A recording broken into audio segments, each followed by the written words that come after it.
Un match dans l'ensemble équilibré, malgré les 10 places et les 9 points qui séparent les deux formations vendéennes. Samedi soir, le derby Fontenay-les-Herbiers n'a pas permis de départager les deux équipes qui se quittent donc sur un score de parité 0-0. Et pourtant, ce sont les Herbretais qui, dès l'entame de la rencontre, prennent possession du ballon. À plusieurs reprises, les joueurs de Thomas Fernandez sont à deux doigts d'ouvrir le score, sont concrétisés. À la pause, le tableau d'affichage était donc encore vierge. C'est un match assez serré où je pense que quand même les Herbiers ont peut-être un petit ascendant, peut-être au niveau occasion. Offensivement, on les sent quand même assez forts. Ça bouge pas beaucoup, c'est assez mort. Les équipes se tiennent entre elles. C'est équilibré pour l'instant. C'est pas un match à 100 à l'heure, mais c'est équilibré. C'est les Herbiers qui créent plus de jeux, ils bougent plus. Fontenay, ils restent bien dans leur camp. J'ai l'impression que Fontenay, ils sont là pour pas perdre en fait. À mon avis, celui qui marquera le premier dans ce genre de rencontre gagnera, je pense, ce match.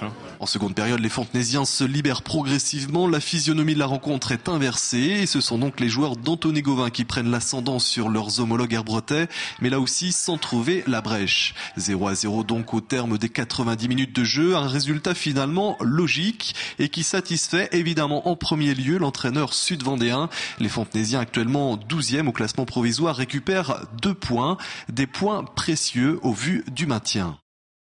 Chaque point pris contre des équipes comme ça, c'est toujours intéressant. Et puis, il faut retenir aussi ce deuxième mi-temps avec du contenu, avec de l'enthousiasme, de dynamisme.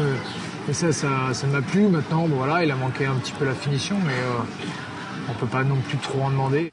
Du côté des Herbretais, si le score final est quelque peu décevant, l'entraîneur concède que ces joueurs handicapés par plusieurs absences ne pouvaient mieux faire. Reste maintenant à se maintenir en haut de tableau, même si la première place semble aujourd'hui trop haute. À partir du moment où t'as 11 points de retard sur le Poiré, s'il faut revenir, il te faut être complet.